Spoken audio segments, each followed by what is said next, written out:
Welcome to The Explainer. We're all about breaking down big, complex ideas into stories that are clear and, hopefully, really engaging. So let's just jump right in with this question. What if suffering isn't actually a sign that you failed, but it's the very path to glory? For struggling community back in the first century, this wasn't just some philosophical idea. It was everything. And it's the core of this really brilliant, pretty surprising argument you find in the ancient book of Hebrews. Now, to really get why this argument was so powerful, you have to put yourself in the shoes of the people who first read it. These folks were in a tough spot. They were facing some serious social pressure. We're talking disgrace, losing their status in the community, the whole deal, all because of their faith. And you could imagine they were starting to get worn down, starting to lose hope. And here's the real kicker, the thing that was eating them up inside. They looked at all this hardship and basically concluded, well, this must be a sign God's not happy with us. We've taken a wrong turn somewhere. So the author of this letter had a huge task. He had to give them a completely new way of seeing things, a new lens that would connect their suffering directly to their destiny. So, how do you do that? How do you totally flip someone's worldview on its head?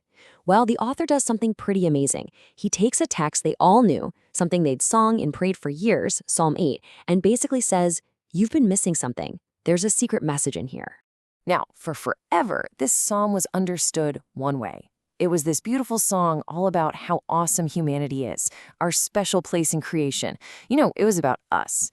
But the author of Hebrews, he just zeroes in on one little phrase and uses it to turn the whole thing inside out.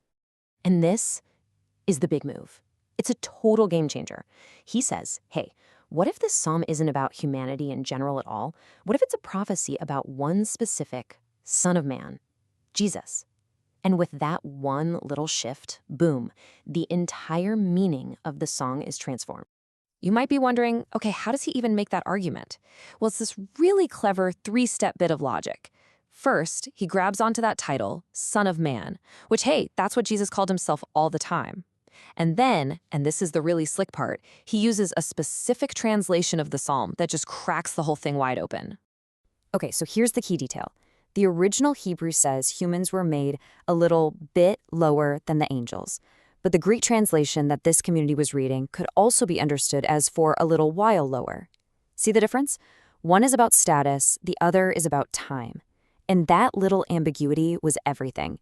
It let the author lay the psalm over Jesus' life story like a template, a temporary lowering, his life on earth, followed by being crowned with glory and honor. All right, so this is a really cool interpretation. But it's not just some abstract Bible study point. The author doesn't just leave it there.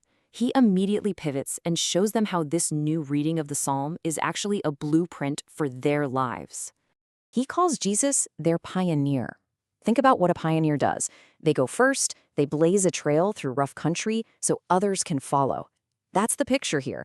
Jesus' journey through suffering, it wasn't some mistake or a detour. No, that was the path. That was the trail he cut to glory, a trail that all these sons and daughters were now invited to walk on. Can you imagine how this would have landed? It's absolutely revolutionary. It totally reframes everything they're going through. Suddenly, the shame, the hardship, it's not a sign that God is angry with them. Just the opposite. It's proof. It's like a trail marker showing them they're on the right path, following right in the footsteps of their pioneer. And this new way of seeing things, it didn't just make them feel better. It had a massive practical benefit. It offered them freedom from the one fear that kind of has a grip on all of us, right? The fear of death. Now, at the time, there were other philosophies dealing with this. The Stoics, for example, they were all about it. They'd say, look, a wise person, someone like Socrates, can use reason and courage to overcome the fear of death. You can basically train your mind to not be afraid. But the author of Hebrews says, nope, Jesus did something way bigger. He argues that by becoming one of us, flesh and blood, and actually dying, Jesus didn't just show us how to be brave. He went into the heart of death's territory and destroyed the power that holds people in fear. This wasn't just a personal win. It was a cosmic, universe-altering victory. And what does that freedom look like in real life? Well, it meant they could stop being timid when faced with injustice. It meant they didn't have to be controlled by threats anymore. They were free to endure all the shame and loss the world could throw at them, because the biggest threat of all had already been dealt with. They were now liberated to live for something much, much bigger. So, okay, We've got Jesus as the pioneer who blazes the trail and the victor who defeats the ultimate enemy. But the author adds one more crucial piece to the puzzle, a powerful image for what Jesus is doing right now. He's a high priest who gets it. Back then, a priest was basically a bridge builder. That's even what the Latin word pontifex means. They were the ones who connected the human world to the divine. They were the brokers who could get you an audience with God.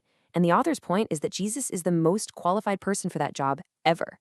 And this brings it all full circle. We finally see exactly why his suffering was so important. It wasn't a bug, it was a feature. It was his resume. It was his qualification for the job. Because he lived a real human life, because he actually suffered, because he was tempted and tested, he is now in the perfect position to understand and help anyone who's going through the same stuff. Just think about what a comfort that would have been. Your leader isn't some far-off, distant God who can't relate. No, he's one of you. He knows exactly what your pain feels like, not from a textbook, but from personal experience. He just gets it. So in the end, the whole point of this massive cosmic story is to make it incredibly personal. The author wants every single person reading this to look at it and think, wow, all that Jesus went through was for me. It's about giving them hope, but also real, tangible help for the here and now.